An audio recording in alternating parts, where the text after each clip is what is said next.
নমস্কার সকলকে, Mithu's kitchen official চ্যানেলে আপনাদের সকলকে স্বাগত জানাই।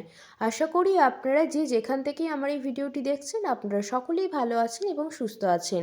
আজকে আপনাদের সাথে শেয়ার করে নেব ফুলকপি এবং কড়াইশুঁটি দিয়ে নিরামিষ একটি রেসিপি, যা কিন্তু রুটি পরোটার সাথে কিন্তু ভাতের সাথেও ভীষণ ভালো লাগে। তার জন্য কিন্তু প্রথমেই ফুলকপিটা আমি এখানে টুকরো টুকরো করে নিয়েছি, বেশ বড় বড় কলি রেখেছি, খুব একটা ছোট করে টুকরো করিনি।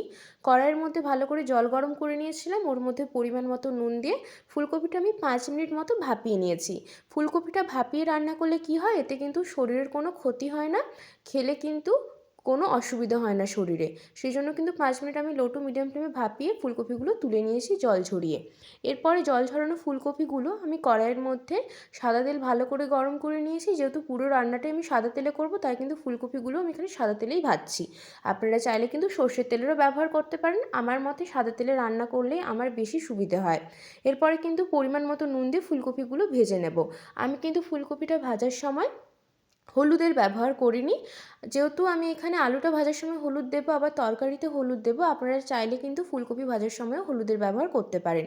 ফুলকপিগুলো ভেজে কিন্তু আমি তুলে নিয়েছি। তারপরে কিন্তু কড়াইয়ের মধ্যে বেশ খানিকটা পরিমাণ আমি এখানে তেল গরম করে এখানে টুকরো করে রাখা আলু পরিমাণ মতো নুন হলুদ দিয়ে কিন্তু ভেজে নিচ্ছি। নুনটা কিন্তু বুঝে শুনে ব্যবহার করবেন, কারণ ফুলকপিটা যখন ভাপিয়েছিলাম তখন নুন দিয়েছিলাম, তারপরে ফুলকপিটা ভাজার সময় নুন দিয়েছি। তরকারিতে যখন নুন দেওয়া হবে তখন কিন্তু নুনটা বুঝে দিতে হবে, কারণ আলু ভাজার সময় আমি এখানে নুনের ব্যবহার করেছি। নুনটা দিয়ে কিন্তু আলুটা আমি এখানে ভেজে নিচ্ছি। আলুটা কিন্তু খুব একটা বড় সাইজ করেও কাটিনি, আবার খুব একটা ছোট সাইজ করেও কাটিনি। আমি কিন্তু এখানে আলুটা ভেজে নিচ্ছি, একটু লালচে লালচে হবে তখন কিন্তু আলুটা আমি এখানে তুলে নেব একটি পাত্রের মধ্যে। এই পর্যায়ে দেখুন আমাদের কিন্তু আলুটা লালচে করে ভাজা হয়ে গিয়েছে। ঠিক এই পর্যায়ে কিন্তু আমি এখানে আলুটা একটি পাত্রের মধ্যে তুলে রাখবো। বেশি খুব একটা কড়া করে ভাজার দরকার নেই, এরকম যাতে একটা লালচে লালচে ভাব চলে আসে, ঠিক এই পর্যায়ে কিন্তু আমাদের আলুটা তুলে রাখতে হবে। তারপরে কিন্তু আমি যেহেতু বললাম পুরো রান্নাটাই আমি সাদা তেলে করছি, সেই জন্য কিন্তু আমি এখানে বাকি রান্নাটাও সাদা তেলেই ব্যবহার করব। এরপরে আমি একটা পেস্ট বানিয়ে নেব। তার জন্য একটা বড় সাইজের টমেটো আমি এখানে মিক্সিং জারের মধ্যে টুকরো করে টমেটোটা নিয়ে নিয়েছি। তারপরে দিয়ে দেবো বেশ অনেকটা পরিমাণ এখানে আদা। আদাটা আপনারা চাইলে কিন্তু পরে তরকারির সাথে গ্রেট করেও ব্যবহার করতে পারেন, তবে আমি এখানে আদা কাঁচা লঙ্কা টমেটো একসাথে কিন্তু পেস্ট করে নিয়েছি। ঠিক এই মুহূর্তে কিন্তু আমি এখানে দিয়ে দেবো অনেকটা পরিমাণে টুকরো করে রাখা আদা। তারপরে আমি এখানে দিয়ে দিচ্ছি কাঁচা লঙ্কা। কাঁচা লঙ্কা আমি এখানে 3টে ব্যবহার করেছি। আপনারা ঝাল যদি কম বেশি যে যেমন পছন্দ করেন সেই পরিমাণ কিন্তু ঝালটা এখানে ব্যবহার করবেন। দিয়ে কিন্তু একটা সুন্দর একটা পেস্ট বানিয়ে নিয়েছি। এরপরে কিন্তু কড়াইয়ের মধ্যে আবারও বেশ অনেকটা পরিমাণে সাদা তেল গরম করে এলাচ লবঙ্গ দারচিনি ফোড়নে দিয়ে তারপরে আমি এখানে আদা কাঁচা লঙ্কা টমেটোর যে পেস্টটা বানালাম সেই পেস্টটা কিন্তু এর মধ্যে এরপর দিয়ে দেব। পেস্টটা দেওয়ার পরে কিন্তু বেশ খানিকক্ষণ নাড়াচাড়া করতে হবে যাতে টমেটোর কাঁচা ভাবটা চলে যায়। এর মধ্যে দিয়ে দেবো বেশ অনেকটা পরিমাণ ধনের গুঁড়ো, তারপরে দেবো সামান্য পরিমাণ হলুদের গুঁড়ো, তারপরে আমি এর মধ্যে এখন দিয়ে দেবো সামান্য পরিমাণ জিরের গুঁড়ো। এখানে আমি ধনে আর জিরের গুঁড়োটা ব্যবহার করেছি আর হলুদ গুঁড়ো ব্যবহার করেছি। সাথে দিয়ে দেবো একটা যাতে সুন্দর কালার আসে সেই জন্য কাশ্মীরি লঙ্কার গুঁড়ো। ঝালের জন্য কিন্তু আমি এখানে লঙ্কার গুঁড়ো ব্যবহার করব না। ঝালের জন্য যেহেতু কাঁচা লঙ্কা বেটে নিয়েছি আমি টমেটোর সাথে, সেই জন্য কিন্তু ঝালের জন্য লঙ্কার গুঁড়োটা দিলাম না। যেহেতু নিরামিষ সেই জন্য আমি এখানে সানরাইজের চানা মশলার গুঁড়োটা ব্যবহার করছি। আপনারা চাইলে কিন্তু অন্য কোনো কোম্পানিরও চানা মশলার গুঁড়ো ব্যবহার করতে পারেন, যে কোনো কোম্পানির। আমি এখানে সানরাইজের চানা মশলার গুঁড়োটা দিয়েছি। এরপরে কিন্তু ভালো করে মিশিয়ে নিচ্ছি মশলার সাথে যতক্ষণ না অবধি আমাদের মশলা থেকে তেল ছেড়ে আসছে। খুব ভালো করে কিন্তু কষিয়ে নিতে হবে। গ্যাসের ফ্লেম কিন্তু লো টু মিডিয়ামে থাকবে, কারণ এই পর্যায়ে তো আমি যেহেতু জল ব্যবহার করিনি। হাই ফ্লেমে থাকলে কিন্তু কড়াইয়ের তলায় মশলাটা লেগে যাওয়ার চান্স থাকতে পারে, সেই জন্য কিন্তু লো টু মিডিয়াম ফ্লেমে ভালো করে কষিয়ে নেব। এই পর্যায়ে কিন্তু আমি পরিমাণ মতো নুনটা দিয়ে দিয়েছি। নুনটা কিন্তু বুঝে শুনে দেবেন, যেহেতু ফুলকপি ভাজার সময় নুনের ব্যবহার করা হয়েছে, আলু ভাজাতেও নুন দেওয়া হয়েছে, তাই তরকারিতে কিন্তু নুনটা বুঝে দিতে হবে, নাহলে কিন্তু নুনটা অনেকটা পরিমাণ বেশি হয়ে যাবে। ঠিক এই পর্যায়ে দেখুন আমাদের কিন্তু মশলা থেকে তেল বেরিয়ে আসছে। ঠিক এই পর্যায়ে আমি আগে থাকতে ভেজে রাখা ফুলকপি এবং আলুটা দিয়ে দিচ্ছি।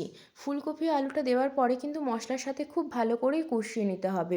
যে কোনো তরকারি যে কোনো রেসিপির যখন আমরা তৈরি করি সবথেকে ভালো স্বাদ আসে যখন আমরা মশলার সাথে সেই জিনিসটাকে খুব ভালো করে সময় হাতে নিয়ে কষাই। যতক্ষণ সময় হাতে নিয়ে মশলার সাথে যে রান্নাটা করছেন সেই রান্নাটা যতক্ষণ কষাবেন ততই কিন্তু সেই রেসিপিটার স্বাদ দ্বিগুণ হয়ে যাবে।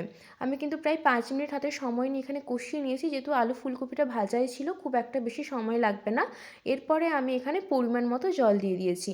যেহেতু এটা আমি একেবারে মাখা মাখা করব, খুব বেশি ঝোল করব না, সেই জন্য কিন্তু জলটা আমি কম ব্যবহার করেছি। আপনারা যদি একটু ঝোল রাখতে চান তাহলে জলটা বেশি পরিমাণে ব্যবহার করবেন। আমি যেহেতু গা মাখা করব তরকারিটা, সেই জন্য অল্প পরিমাণে আমি এখানে জলটা ব্যবহার করেছি।